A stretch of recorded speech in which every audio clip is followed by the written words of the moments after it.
Estudamos já muita coisa sobre movimento retilíneo.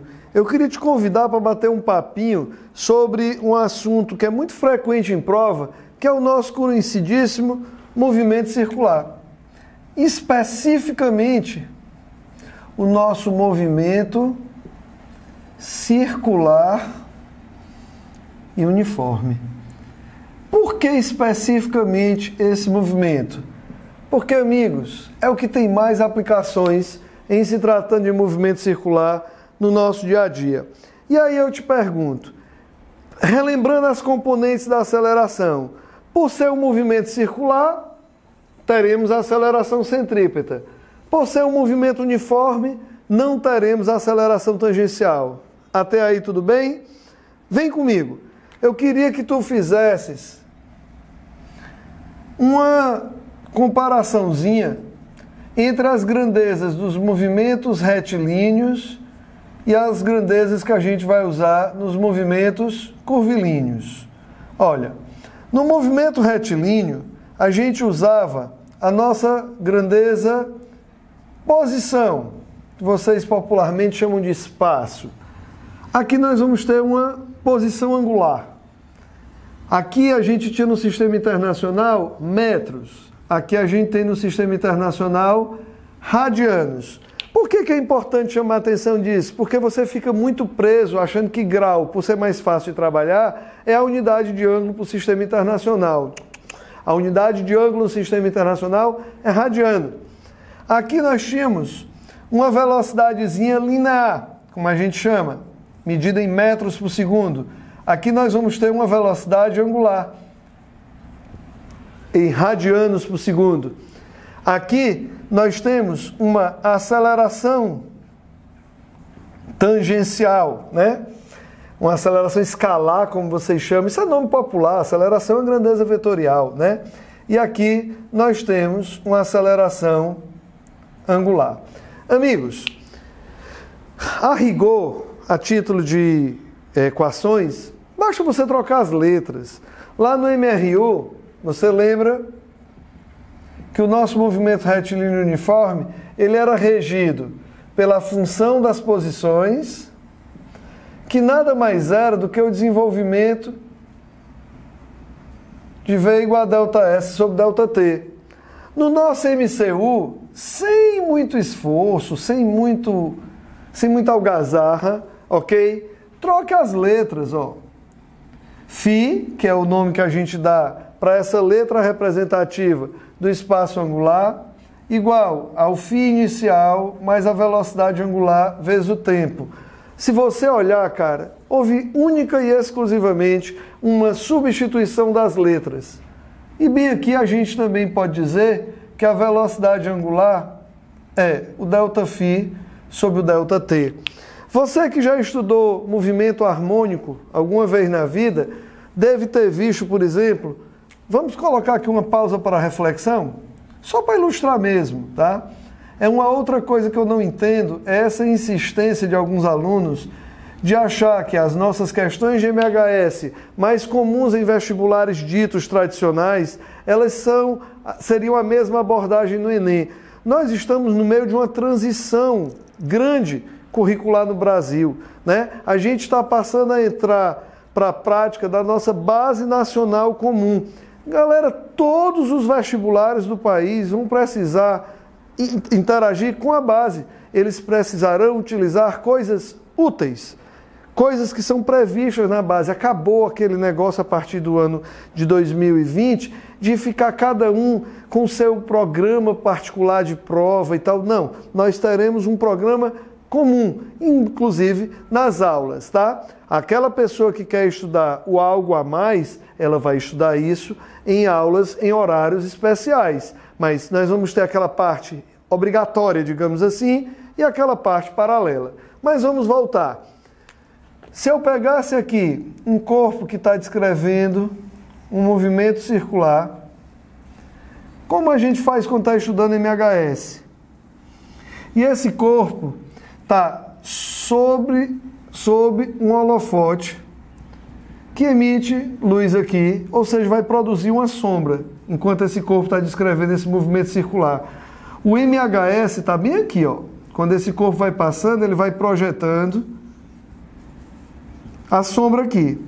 E esse corpo essa sombra vai ficar oscilando para lá e para cá. Então, o nosso movimento harmônico está aqui. Mas eu queria só te perguntar, a gente chama essa distância aqui lá no estudo do movimento harmônico de amplitude, não é? Essa é a posição zero, essa é a posição menos amplitude e essa é a posição mais amplitude. Meus amigos, quando esse corpo tiver andado um certo ângulo φ, partindo aqui desse referencial lá da trigonometria, que seria o nosso zero, esse raio do círculo é essa amplitude aqui, ó. Se eu tivesse a fim de saber quem é essa posição que o corpo está aqui, não seria esse tamanho? E esse tamanho é exatamente esse x aqui, é exatamente esse x aqui, ó, que é o A cosseno de φ. Afinal de contas, é a componente que está colada aqui no ângulo. Meus amigos, se o x é A cosseno de φ, pois nós fizemos essa decomposição, lembra lá das equações do movimento circular e uniforme, que φ é igual a φ0 mais ômega-t? Então, só para vocês verem que cada momento de estudo da gente vai ter uma aplicação em algum instante. Isso daqui é importante para a gente fazer demonstrações lá em movimento harmônico, mas não aqui. Aqui o grande momento da gente é a gente saber utilizar as relações entre essas grandezas para fazer interpretação de movimentos. E eu te convido para conversar um pouquinho sobre esse movimento circular e uniforme com essa leiturazinha que eu trouxe para vocês, ok? Aqui, lembrando, isso é importante para fazer demonstrações em movimento harmônico simples. Combinado? Então, vem aqui comigo, sem perder teu tempo, na maior tranquilidade do mundo, vamos dar mais uma conversadazinha. Meus amigos, olha só, imaginem um corpo que está descrevendo um movimento circular uniforme, e me diga, se esse corpo desse uma volta completa nesse círculo, esse círculo de raio R, o perímetro que ele andaria seria 2πr e o ângulo correspondente a essa volta completa seria 2π radianos. Tá tudo tranquilo? Porém, se esse corpo andou daqui para cá um certo ΔΦ, a distância que ele vai andar aqui é um certo ΔS. Para uma volta completa, perímetro todo, ângulo todo. Para um pedaço de volta, um pedaço do ângulo, aquele ângulo central ΔΦ. Queria só te convidar uma coisinha. Tu lembras que lá em matemática, quando a gente vai estudar geometria plana, é a primeira relação que a gente aprende a calcular o comprimento de um arco quando se conhece o ângulo central em radianos? Ora, eu posso te dizer que ΔS vezes 2π é igual a ΔΦ vezes 2πr.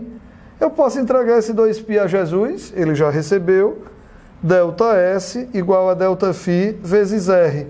O que lá na geometria plana a gente chama de L igual a alfa vezes R. Continuando, meu amigo, não vou dar nem muita moral para essa relação, não. Ela, na realidade, serve para a gente aprender a primeira relação matemática que é essencial para o estudo do movimento circular e uniforme. A gente poderia dividir os dois lados por ΔT e o que é que a gente chegaria? ΔS sobre ΔT é o nosso V, ΔΦ sobre ΔT é o nosso ômega vezes R.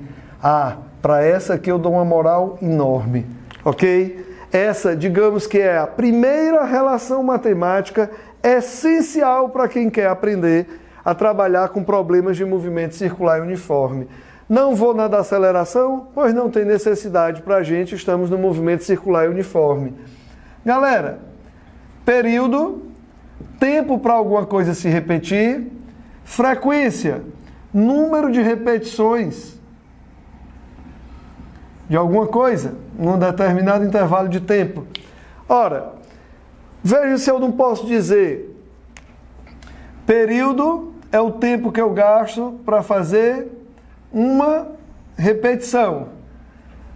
Frequência é o número de repetições que eu faço numa unidade de tempo. Olha o que é que eu posso falar aqui. Eu posso dizer para você que o período e a frequência F, eu vou escrever só de F repetições, o período e a frequência são grandezas inversamente proporcionais. Dessa forma, eu vou escrever para vocês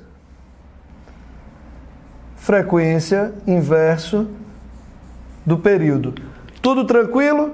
Essa é a nossa segunda relação fundamental. Galera, eu sei que pode parecer muito afoito da minha parte, mas nós não queremos transformar vocês em professores de física nesse momento.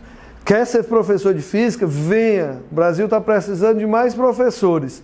Porém, se prepare muito. Nesse momento você é aluno. E aluno precisa saber o básico, no mínimo daquilo ali, para a gente poder ir para adiante.